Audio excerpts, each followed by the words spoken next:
সন্ত্ৰাসবাদৰ সৃষ্টি কৰা এই সন্ত্ৰাসবাদী কেইজনক সেই বিষয়ববীয়া কেইজনে সন্ত্ৰাসবাদী বুলি ক'ব খোজা নাই, তেওঁলোকক ফ্ৰীডম ফাইটাৰ বুলি কৈছে। গতিকে এনেকুৱা ধৰণৰ কথাৰ ফলত ইতিমধ্যে পাকিস্তান নাঙঠ হৈছে। কেইদিনমান আগতে আমি সকলোৱে গম পাইছোঁ যে জম্মু কাশ্মীৰৰ পেহেলগামত সন্ত্ৰাসবাদীৰ আক্ৰমণত ভাৰতৰে কেইবাগৰাকীও পৰ্যটকৰ মৃত্যু হৈছে, তেওঁলোকক হত্যা কৰা হৈছে সন্ত্ৰাসবাদীসকলৰ দ্বাৰা। আৰু এই সন্ত্ৰাসবাদীসকলক উদগনি যোগাই আহিছে আমাৰ এই কাষৰীয়া দেশ পাকিস্তানে। আমি গোটেই ভাৰতবাসী এই গোটেই ঘটনাটোৰ পৰা যথেষ্ট উত্তেজিত হৈ আছোঁ বা উদ্বিগ্ন হৈ আছোঁ। আমাৰ নিজৰে হিন্দু ভাৰতীয় 28 গৰাকী এই পেহেলগামত মৃত্যুক সাৱটি ল'বলগীয়া হৈছে। তেওঁলোকে নিজৰ অৱসৰ জীৱন সুন্দৰকৈ কটাবলৈ পেহেলগামলৈ গৈছিল, জম্মু কাশ্মীৰ ফুৰিবলৈ গৈছিল, কিন্তু নৃশংসভাৱে ধৰ্মৰ বিচাৰ কৰি পেহেলগামত সন্ত্ৰাসবাদীয়ে অবাধে গুলীচালনা কৰি আমাৰ ভাৰতীয় হিন্দু পৰ্যটকসকলক গুলীচালনা কৰা যি ঘটনা, সেয়া যথেষ্ট গৰিহণাৰ যোগ্য। আমি আমাৰ দৃষ্টিকোণ ইউটিউব চেনেলৰ ফালৰ পৰা এই গোটেই ঘটনাটো গৰিহণা দিছোঁ আৰু আমি কেন্দ্ৰীয় চৰকাৰক আহ্বান জনাইছোঁ যাতে কঠোৰতকৈ কঠোৰ যাতে সিদ্ধান্ত গ্ৰহণ কৰিব পাৰে সন্ত্ৰাসবাদৰ বিৰুদ্ধে, পাকিস্তানৰ বিৰুদ্ধে। কাৰণ আমি দেখি আহিছোঁ যে আমাৰ কাষৰীয়া দেশ হিচাপে পাকিস্তানে সদায় ভাৰতবৰ্ষৰ লগত শত্ৰুতা প্ৰতিপন্ন কৰিবলৈ বিভিন্ন ধৰণে চেষ্টা কৰি আহিছে। সেয়া লাগিলে 1971 চনৰ যুদ্ধই হওক, কাৰ্গিল যুদ্ধই হওক, বা মুম্বাই এটেক হওক, নাইবা পুলৱামা এটেক হওক, বা ৰিচেণ্টলি যিটো ঘটনা ঘটি গ'ল সেই এটেকটোৱে হওক, বিভিন্ন ধৰণে তেওঁলোকে চেষ্টা কৰিছে ভাৰতবৰ্ষত অশান্তি সৃষ্টি কৰাৰ। আৰু এইবাৰ তেওঁলোক সফল হৈছে বুলি ক'লেও মই ভুল নহ'ব, কাৰণ তেওঁলোকে এইবাৰ চেষ্টা কৰিছিল হিন্দু মুছলমান এই দুটা শব্দ ব্যৱহাৰ কৰি ভাৰতবৰ্ষত অশান্তি সৃষ্টি কৰাৰ, আৰু সেই ক্ষেত্ৰত তেওঁলোক যথেষ্ট সফলো হৈছে। এই ক্ষেত্ৰত মোৰ কিছু কথা ক'বলগীয়া আছে যে ভাৰতবৰ্ষখনত ইমান ডাঙৰ এটা পপুলেশ্যন থকা এখন দেশ, আৰু পাকিস্তান হৈছে এমুঠি মানুহৰ এখন দেশ। তাৰ পিছতো পাকিস্তানে বাৰে বাৰে ভাৰতবৰ্ষৰ মানুহখিনিৰ লগত, ভাৰতবৰ্ষৰ চৰকাৰৰ লগত বিভিন্ন ধৰণে তেওঁলোকে যুঁজি থাকিবলৈ ভাল পায়। ভাৰতবৰ্ষৰ লগত যুঁজি কি ভাল পায় নাজানো, বিভিন্ন অশান্তি তেওঁলোকে ভাৰতবৰ্ষত ভেদাভেদ আনি তেওঁলোকে যথেষ্ট ভাল পায়। আৰু সেই চেষ্টাটোৱে এইবাৰ পেহেলগামৰ যি এটাক তেওঁলোকে কৰিলে, সেই চেষ্টাটোৱে এইবাৰো কৰিছে। তেওঁলোকে ভেদাভেদ সৃষ্টি কৰিবলৈ চেষ্টা কৰিছে ভাৰতবৰ্ষখনত। কিন্তু সকলোতকৈ ডাঙৰ কথাটো হৈছে এই ভাৰতবৰ্ষতে এনে কিছু ব্যক্তি আছে যিসকলে আমাৰ কাষৰীয়া দেশ, আমাৰ শত্ৰু দেশ পাকিস্তান বা বাংলাদেশ আদি দেশক যথেষ্ট ভাল পায়, তেওঁলোকক যথেষ্টভাৱে সমৰ্থন কৰে।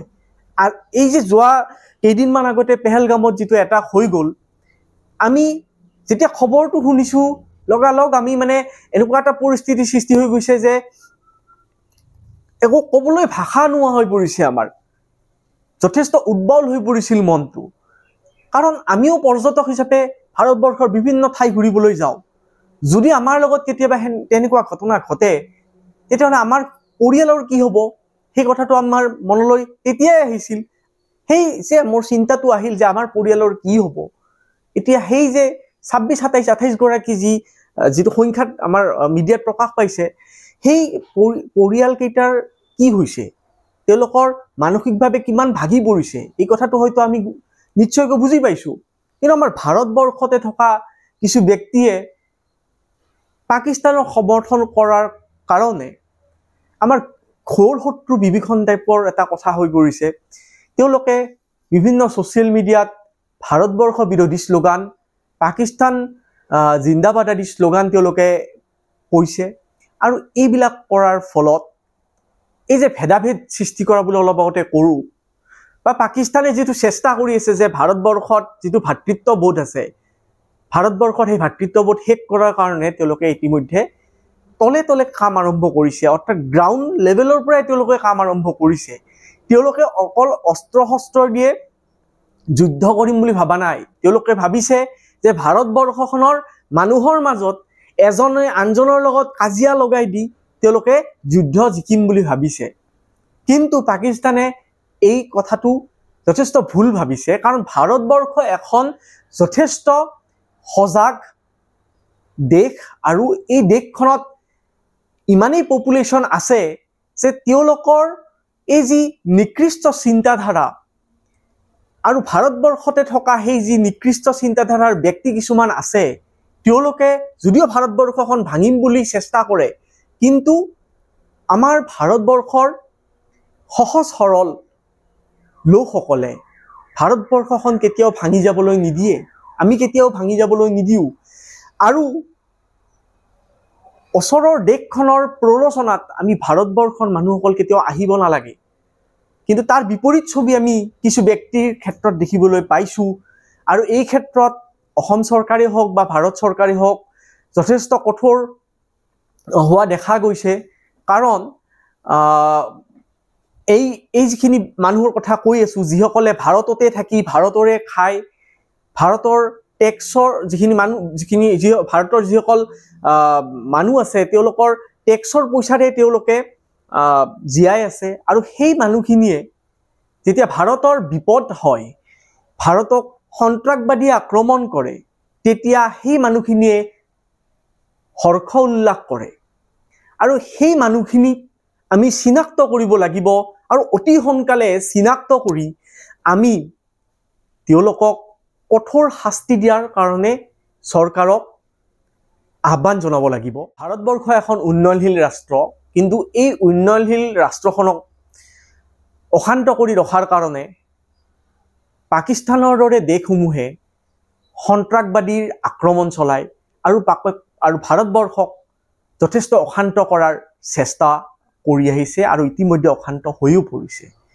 সকলোফালে এই কথাটোৱেই আলোচনা চলিছে, সকলোফালে গৰম হৈ আছে, দেশৰ ৰাজনীতিও গৰম হৈছে।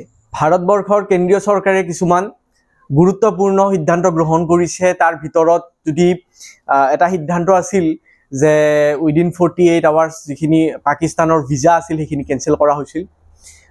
তাৰপিছতে এটা খুব গুৰুত্বপূৰ্ণ সন্ধি, সিন্ধু জল নীতিৰ যিটো সন্ধি, সেই সন্ধিটো ভাৰতবৰ্ষৰ ফালৰ পৰা নিলম্বন কৰা হৈছে। আৰু এই ক্ষেত্ৰত আমি কিছু কথা জানিব লাগিব যে এই সিন্ধু জল নীতিটো আচলতে কি। 1947 চনত ভাৰতবৰ্ষখন দুভাগ হৈছিল।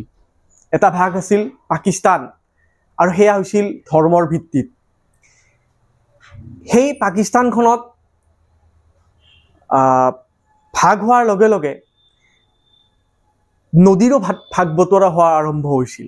1960 চনত সেই সময়ৰ প্ৰধানমন্ত্ৰী জৱাহৰলাল নেহৰু ডাঙৰীয়া আৰু সেই সময়ৰ পাকিস্তানৰ প্ৰধানমন্ত্ৰীগৰাকী মাজত এটা সন্ধি হৈছিল, আৰু সেই সন্ধিটোক সিন্ধু জল নীতি সন্ধি বুলি কোৱা হয়। আৰু সেই সন্ধিটোকেই ভাৰতবৰ্ষৰ বৰ্তমানৰ যিখন চৰকাৰ, সেই চৰকাৰখনে নিলম্বন কৰিছে। আমাৰ যিখন এই পেহেলগামৰ যিটো এটাক হ'ল, তাৰ পিছতেই সেই সন্ধিটো নিলম্বন কৰিছে। সেই সন্ধি নিলম্বন হোৱাৰ লগে লগে পাকিস্তানত যথেষ্ট হাহাকাৰ সৃষ্টি হৈছে। কিয় হাহাকাৰ সৃষ্টি হৈছে, বা এই সন্ধিটোৱে যেতিয়া নিলম্বন হ'ল তেতিয়া পাকিস্তানত কি প্ৰভাৱ পৰিব, সেই বিষয়ে আমি কিছু কথা হয়তো জানিব লাগিব। ভাৰতবৰ্ষৰ চৰকাৰখনৰ এয়া যথেষ্ট কঠোৰ সিদ্ধান্ত।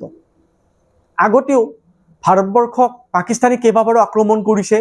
তাৰ ভিতৰত খুব গুৰুত্বপূৰ্ণ আৰু ডাঙৰ ডাঙৰ যদি আমি যুদ্ধৰ ভিতৰত নাম লওঁ, তেতিয়া হৈছে আমাৰ 1971 কাৰ্গিল যুদ্ধ। এইবিলাক ডাঙৰ ডাঙৰ যুদ্ধ হৈ গৈছে।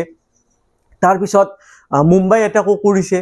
পাকিস্তানে তেতিয়া কিন্তু সিন্ধুৰ জলনীতিৰ ভংগ কৰা নাছিল, কিন্তু এতিয়া সীমা অতিক্ৰম কৰি গৈছে পাকিস্তানে। সেইকাৰণে এই সিন্ধু জলনীতিৰ যি সন্ধি পাকিস্তানৰ লগত আছিল, সেই সন্ধি ভাৰতবৰ্ষৰ ফালৰ পৰা নিলম্বন কৰা হৈছে। 1960 চনত এই সন্ধি জৱাহৰলাল নেহৰু ডাঙৰীয়াৰ উপস্থিতিত চুক্তি কৰা হৈছিল, আৰু এই সন্ধি মতে পশ্চিম ফালৰ যিখিনি নদী আছিল, সিন্ধু নদী, চেনাব আৰু জেলাম, এই তিনিখনৰ ওপৰত পাকিস্তানৰ অধিকাৰ থাকিব, আৰু পূবফালৰ যিখিনি নদী ৰবি, ব্যাস আৰু সুতলেজ, এই তিনিখন নদী আমাৰ ভাৰতবৰ্ষৰ অধীনত, ভাৰতবৰ্ষৰ অধিকাৰত থাকিব। অৰ্থাৎ ৰবি, সুতলেজ আৰু ব্যাস নদীৰ পানীৰ ওপৰত ভাৰতবৰ্ষৰ অধিকাৰ থাকিব, যিকোনো ধৰণে তেওঁলোকে ব্যৱহাৰ কৰিব পাৰিব। আৰু পাকিস্তানৰ অৰ্থাৎ পশ্চিম ফালৰ যিখিনি চেনাব, জেলাম আৰু সিন্ধু নদীৰ ওপৰত পাকিস্তানৰ অধিকাৰ থাকিব, যদিও তাৰে 20% পানী ভাৰতবৰ্ষৰ চৰকাৰে নিজৰ কামত ব্যৱহাৰ কৰিব পাৰিব। কেতিয়াবা ইলেক্ট্ৰিচিটি প্ৰডাকশ্যনৰ কামতো ব্যৱহাৰ কৰিব লাগিব পাৰে। গতিকে 80% পানী পাকিস্তানে ব্যৱহাৰ কৰিব পাৰিব, আৰু তাৰে 20% ভাৰতবৰ্ষই নিজৰ কামত ব্যৱহাৰ কৰিব পাৰিব বুলি সেই চুক্তিখনত লিখা আছে। আৰু সেই চুক্তিখনৰ মধ্যস্থতাকাৰী আছিল ৱৰ্ল্ড বেংক। তেওঁলোকে এই চুক্তিখনত ভাৰতবৰ্ষ আৰু পাকিস্তানক এই 6খন নদীৰ মাজত ভাগ বতৰা কৰি দিছিল, আৰু তেতিয়াৰ পৰাই 1960 চনৰ পৰাই এই ভাগ বতৰা মতে বা এই চুক্তি মতে ভাৰতবৰ্ষইও নিয়ম মানি চলি আহিছিল আৰু পাকিস্তানেও নিয়ম মানি চলি আহিছিল। যদিও পাকিস্তানে কেইবাবাৰো ভাৰতবৰ্ষক আক্ৰমণ কৰিছে, কিন্তু ভাৰতবৰ্ষৰ ফালৰ পৰা এই সিন্ধু যিটো জল নীতিৰ ওপৰত যিখন চুক্তি আছিল, সেই চুক্তি নিলম্বনৰ কথা কোৱা নাছিল, কিন্তু এইবাৰ কৈছে, আৰু কোৱাটো জৰুৰী বুলিও মই ভাবোঁ। কিয় কৈছে এই কথাটো অলপমান আমি ভাবিব লাগিব। আমি যদি ভাবি চাওঁ, তেতিয়া আমি নিশ্চয়কৈ বুজিব পাৰিম যে কেন্দ্ৰীয় চৰকাৰ ইমান কঠোৰ কিয় হ'ব লগা হ'ল। কাৰণ মানুহৰ জীৱন, ভাৰতবাসীৰ জীৱন ইমান মানে কম মূল্য থকা নহয়, যথেষ্ট মূল্যৱান, আৰু সেই মূল্যৱান জীৱনটোকে পাকিস্তানৰ নিচিনা এখন অভদ্ৰ ৰাষ্ট্ৰই শেষ কৰি দিয়াৰ চেষ্টা কৰিছে, আঘাত হানিছে আমাৰ ভাৰতবৰ্ষৰ যিটো আত্মা, ভাৰতবৰ্ষৰ আত্মাত আঘাত হানিছে, আৰু ভাৰতবাসীক যথেষ্ট দুখ দিছে। এতিয়া এই যিটো চুক্তি আছে, এই চুক্তিৰ মতে পাকিস্তানৰ ফালে যোৱা যিকেইখন নদী আছে, সিন্ধু নদী, জেলাম নদী, চেনাব নদীৰ ওপৰত ভাৰতবৰ্ষই ডেম সাজিব পাৰিব বুলি কৈছিল, কিন্তু ভাৰতবৰ্ষৰ সেই পানী ষ্টপ কৰিব নোৱাৰে। যিটো পানীৰ ফ্ল' আছে, সেই পানীৰ ফ্ল'টো বন্ধ কৰিব নোৱাৰে, সেই পানীৰ ফ্ল'টো বৈ থাকিব, চুক্তিমতে কৈছিল দেই। ৰিচেণ্টলি জেলাম নদীৰ ওপৰত কিষাণগংগা বুলি এটা ডেম অৰ্থাৎ হাইড্ৰ' ইলেক্ট্ৰিক প্ৰজেক্ট ভাৰতবৰ্ষই নিৰ্মাণ কৰি আছিল, আৰু চেনাবৰ ওপৰত ৰেটেল হাইড্ৰ' পাৱাৰ পইণ্ট আমাৰ ভাৰতবৰ্ষৰ চৰকাৰে ইলেক্ট্ৰিচিটি পাৱাৰ উৎপাদন কৰাৰ কাৰণে নিৰ্মাণ কৰি আছিল। আৰু এই নিৰ্মাণ কৰি থাকোঁতে পাকিস্তানে কেইবাবাৰো আপত্তি দৰ্শাইছিল এই হাইড্ৰ' ইলেক্ট্ৰিক প্ৰজেক্ট দুটাৰ ডিজাইনক লৈ। যদিও ভাৰতবৰ্ষই পানীৰ যিটো ফ্ল' সেইটো বন্ধ নকৰে, অকল নিজৰ প্ৰডাকশ্যনৰ কাৰণে, ইলেক্ট্ৰিচিটি প্ৰডাকশ্যনৰ কাৰণে তেওঁলোকে ডেম সাজিছিল, কিন্তু পাকিস্তানে কিন্তু এই ডেমক লৈ বিভিন্ন ধৰণৰ আপত্তি দৰ্শাই আহিছিল। মানে ৰাষ্ট্ৰীয় পৰ্যায়ত তেওঁলোকে আপত্তি দৰ্শাই আহিছিল। কিন্তু যেতিয়া এই যিখন সিন্ধু জল নীতি ভাৰতবৰ্ষ নিলম্বন কৰিলে, নিলম্বন কৰা মানে কথাটো হ'ল যে ভাৰতবৰ্ষই সেই যিখন ইণ্ডাছ ট্ৰিটি বা সিন্ধু জল নীতি আছে, সেই ট্ৰিটিখন ৰিকগনাইজ নকৰে। এতিয়া তেওঁলোকে ৰিকগনাইজ নকৰে এই নদীখিনিৰ ওপৰত, এই নদীৰ পানীখিনিৰ ওপৰত ভাৰতবৰ্ষৰ নিজৰ অধিকাৰ সাব্যস্ত কৰিব, কাৰণ ভাৰতবৰ্ষৰ মাজেৰে এই নদীকেইখন বৈ গৈছে। গতিকে তেওঁলোকে যি ডেম সাজিছে, যি হাইড্ৰ' পাৱাৰ প্ৰজেক্ট আছে, সেই প্ৰজেক্টৰ সহায়ত, যি ডেম আছে তাৰ সহায়ত সেই পানীখিনি ষ্ট'ৰ কৰাৰ ব্যৱস্থা হয়তো কৰিব, বা পানীখিনি ডাইভাৰ্ট কৰি নিজৰ কামত ব্যৱহাৰ কৰিব। কাৰণ পাকিস্তানে ইমানেই আঘাত দিছে ভাৰতবৰ্ষক, বা ইমানেই সীমা অতিক্ৰম কৰি গৈছে যে এই ব্যৱস্থাটো লোৱাৰ কাৰণে ভাৰতবৰ্ষৰ চৰকাৰে যথেষ্ট কঠোৰ হৈ পৰিছে। এতিয়া ইণ্ডিয়াই পাকিস্তানৰ লগত আগতে কিছুমান ডাটা শ্বেয়াৰ কৰিছিল, যে ৱাটাৰ ফ্ল' ডাটা বুলি কয়, কেতিয়া বানপানী হ'ব, কেতিয়া পানীৰ ফ্ল' বাঢ়িব, এই ডাটা কিছুমান শ্বেয়াৰ কৰিছিল। কিন্তু এই যিখন চুক্তি আছে, চুক্তিখন যেতিয়া ভংগ হ'ল ইণ্ডিয়াৰ ফালৰ পৰা, এই চুক্তিখন ভংগ হোৱাৰ পিছত এতিয়া পাকিস্তানৰ লগত আৰু ইণ্ডিয়াই কোনো ধৰণৰ ডাটা শ্বেয়াৰ নকৰে, বা ইণ্ডিয়াই নিজা মতে বা নিজা ডিজাইন মতে এই পানীখিনি ব্যৱহাৰ কৰিব পাৰিব, তাত পাকিস্তানেও কোনো মাত মাতিব নোৱাৰে। এই যিখন চুক্তি আছিল, এই চুক্তিখনক লৈ কিছুমান সমস্যা আগতেও দেখা দিছিল, আৰু এই সমস্যাসমূহ সমাধানৰ কাৰণে দুয়োখন দেশৰে কমিশ্যনাৰ নিযুক্ত কৰা হৈছিল, আৰু বিভিন্ন ধৰণৰ সমস্যাৰ ক্ষেত্ৰত দুয়োখন দেশৰে ইণ্ডাছ যিটো কমিশ্যনাৰ, তেওঁলোকে আহি বুজা পৰাৰ কৰিছিল, বিভিন্ন সমস্যাসমূহ সমাধান কৰিছিল। বা তেওঁলোকে যদি নোৱাৰে তেতিয়াহ'লে নিউট্ৰেল কিছুমান এক্সপাৰ্ট আছিল, যেনে ৱৰ্ল্ড বেংকে মধ্যস্থতাকাৰী হিচাপে তেওঁলোকে আগৰ পৰাই এই চুক্তিখনৰ লগত জড়িত হৈ আছিল, বা